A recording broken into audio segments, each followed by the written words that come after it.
आज युतीला निधी मिळणे, ओबीसीचे हॉस्टेल्स असतील आणि ओबीसी समाजाच्या विद्यार्थ्यांना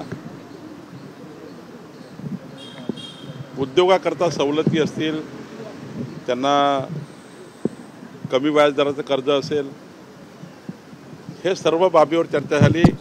सर्वच प्रतिनिधींनी चर्चेमध्ये भाग घेतला आणि यामध्ये जी मागणी होती मूळ की पात्र मराठा कुणबी मराठा प्रमाणपत्रच व्हावे,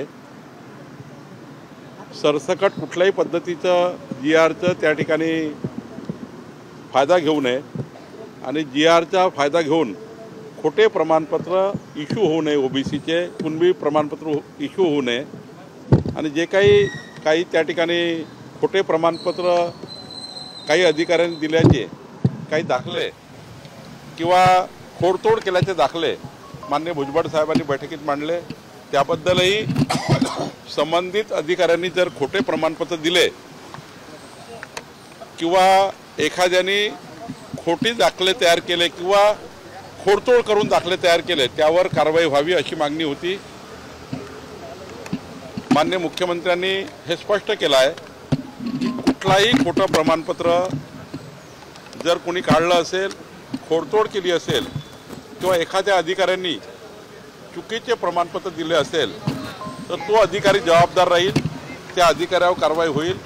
कुठल्याही परिस्थितीमध्ये कुठल्याही समाजावर अन्याय होणार नाही।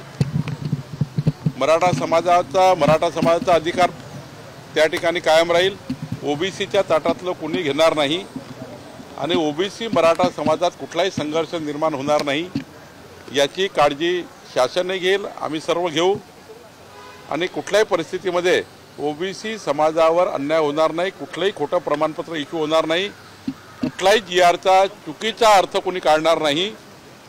चुकीच्या अर्थाने कोणी प्रमाणपत्र त्या ठिकाणी काढलं तर त्या अधिकाऱ्यावरही कारवाई होईल आणि ज्यांनी खोटं प्रमाणपत्र तयार केलं त्यांच्यावरही कारवाई होईल अशा पद्धतीच्या त्या ठिकाणी चर्चा त्या ठिकाणी झाली।